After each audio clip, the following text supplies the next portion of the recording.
Aujourd'hui, j'ouvre une bouteille de cava de la maison Aldernatz, la maison Aldernatz que j'ai eu l'occasion de visiter et de commenter ici sur ce canal, qui est une des cathédrales de vin dans, en Catalogne, qui sont des bâtiments qui datent de l'époque moderniste, comme on dit, Art Nouveau en France.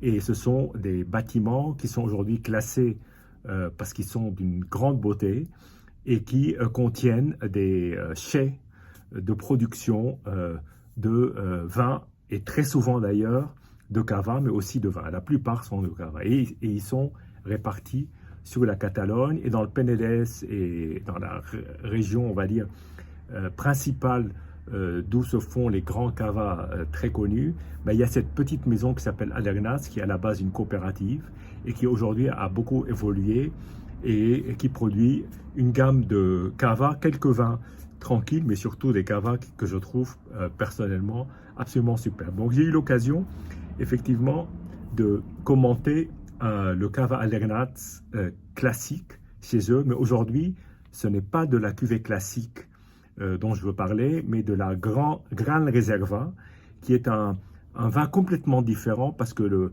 à la fois, le classique est, je dirais, très accessible et qui plaît à tout le monde. Cette Gran Reserva qui a le joli nom de pour, est une cuvée très particulière, avec, autant que je me souvienne, des légères notes d'évolution, parce qu'effectivement, cette Gran Reserva passe beaucoup plus de temps en bouteille lors de la seconde fermentation, même un temps long, puisque ce vin-là qui a été mis sur le marché en 2022 est sur une base 2012. Donc on est quand même sur 10 ans.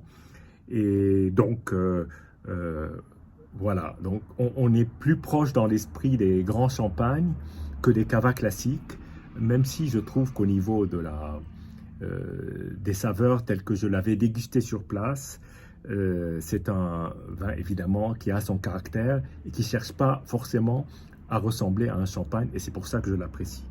Alors, sur cette cuvée, il n'y a que deux des trois cépages classiques du cava, même s'ils ne sont pas les seuls, parce qu'on peut utiliser aussi du chardonnay, du pinot noir et même du pinot meunier. Là, en l'occurrence, c'est du Macabeu et du Xarel·lo.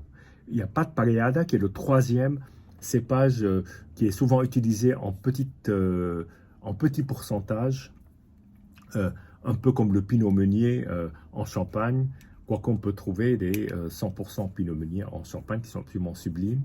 Mais en général, voilà, c'est comme le petit verre d'eau dans le Bordelais. Voilà, il y a ces cépages qui complètent, mais qui forcément ne sont pas forcément dominants. Bien, je vais maintenant ouvrir cette bouteille. Voilà. Et parce que le bruit est important. Bah non, il n'y a pas de bruit. Parce que je l'ai ouverte avec beaucoup de douceur. J'aurais dû la faire sauter le bouchon, mais bon, voilà. Et donc, je vais me servir. Alors, il y a une belle prise de mousse, ça, il n'y a pas de doute, comme on peut le voir en direct. Et là, moi, j'adore observer les robes des vins pétillants, surtout quand il s'agit d'une méthode traditionnelle. Et là, en l'occurrence, les bulles sont plutôt assez fines et assez agréables. Je vais me servir un tout petit peu plus pour voir mieux la robe. Voilà. Voilà. Donc, belle couleur dorée. Ça, c'est un souvenir que je garde bien clair. Et une jolie robe, des bulles assez fines, globalement. Et quand on regarde au-dessus du verre, on voit effectivement les points d'où jaillissent les colliers de perles. Voilà. Alors, c'est un nez qui tire un tout petit peu sur les fruits secs, et moi j'aime bien, et très marqué par les agrumes.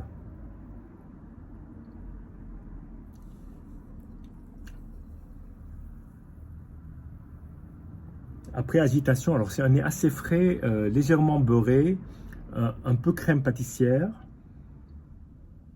mais surtout très agrumes et un tout petit peu fruits secs.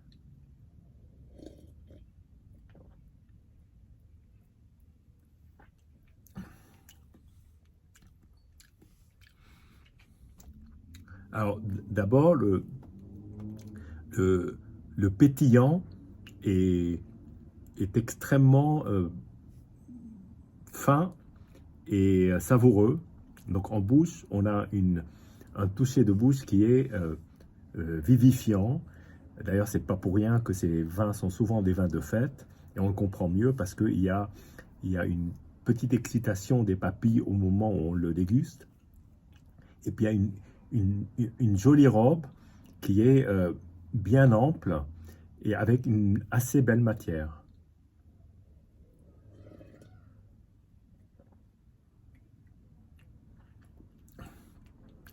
Alors là, on est plus sur des fruits un peu mûrs, mais c'est très, très fin. Il y a un côté pamplemousse plutôt sucré, mais en l'occurrence, il s'agit là d'un brut nature, donc il n'y a pas d'adjonction de liqueur, mais il n'y a pas cette impression d'un pétillant sec et astringent. Là, en l'occurrence, il est quand même assez ample, assez savoureux, et puis une belle fin. Voilà. Je vous dis santé et à bientôt.